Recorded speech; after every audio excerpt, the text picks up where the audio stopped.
Det er jo verdens fedeste job, det her. Og det er også en virkelig fed bivirkning, det her job, det er, man så, fordi vi gør det så mange forskellige steder, optræder så mange forskellige steder i landet, så får man bare set virkelig, virkelig meget af Danmark, hvor altså, jeg har været i så sindssygt mange byer, jeg aldrig nogensinde ville have sat mit ben i, hvis ikke det var, fordi jeg fik penge for det.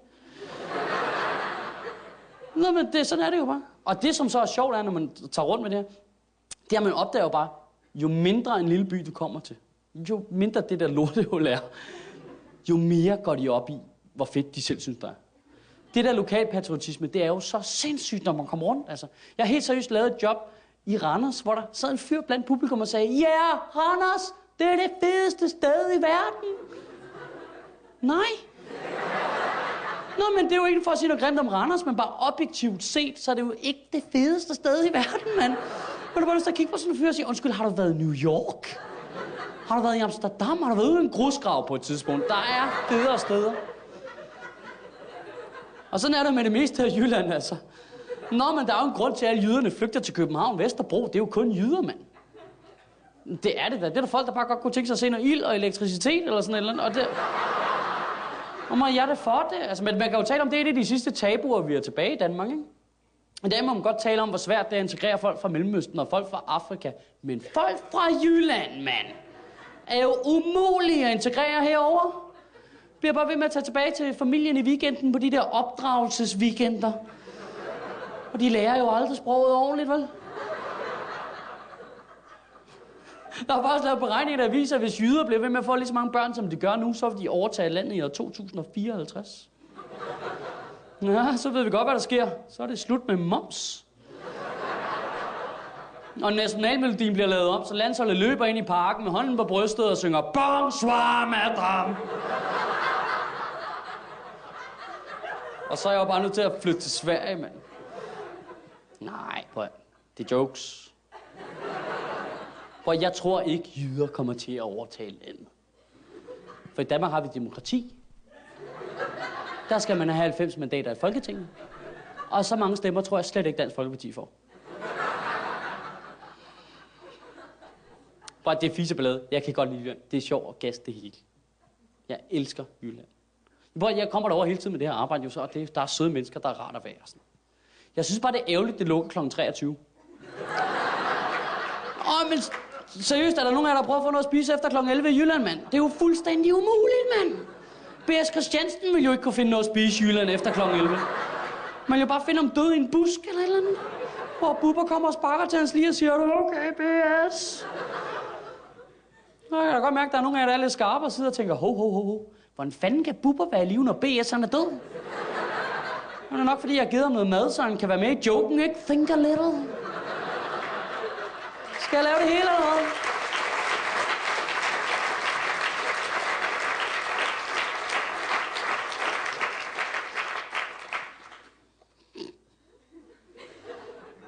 Og så sidder der sikkert en enkelt eller to derude og er super kritiske og tænker, hvad fanden laver Bubber og BS i Jylland, mand?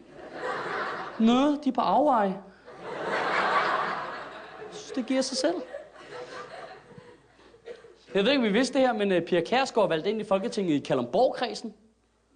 Det kan jo godt være, at jeg kunne finde på at sige nogle grimme ting om Jylland. Jeg gider hvem finde på nogle endnu flere grimme ting at sige om Kalundborg. Der er jo bare højere poetisk retfærdighed i, at hun har stemt ind i Folketinget det mest nederen fucking sted i hele landet, mand. Er der nogensinde nogen af jer, der har været i Kalundborg? Nej. Det er jo forfærdeligt. Det ligger jo bare helt isoleret deroppe på Sjællands røv, hvor der ikke er nogen, der gider noget med at gøre. Der er jo ikke nogen transportmuligheder deroppe. Der er den eneste måde, du kan komme derop på at følge den der sti. Op forbi Mordor og vulkanen og det der, og så... Togene kører kun i en retning væk, mand. Det er jo bare et sted, hvor der sidder deprimerede mennesker, der kigger trist ud over vandet og tænker, fuck, mand, mit liv er slut. Nu stemmer jeg på Dansk Folkeparti, så jeg kan fucked op for nogle andre også.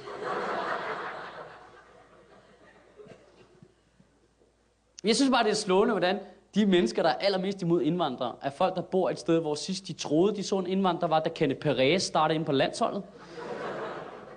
Sådan er det jo altid.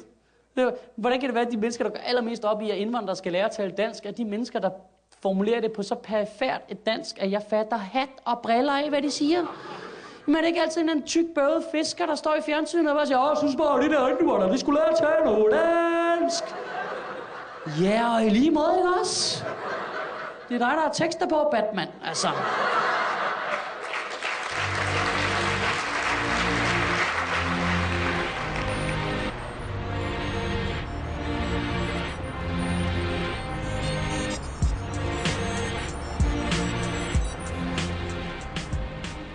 Prøv, vi er så selvfede, at vi har lavet en integrationsquiz, hvor at hvis man skal blive dansk statsborger i Danmark, så har vi lige en quiz, man skal lave.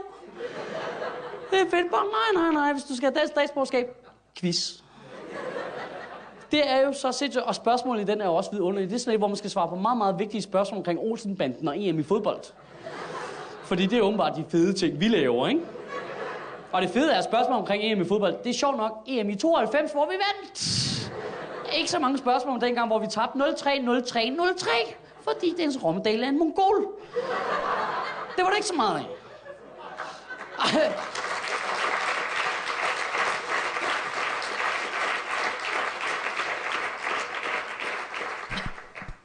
Jeg ved ikke, om I har læst spørgsmålet i integrationsquizzen. Det blev trykt i avisen.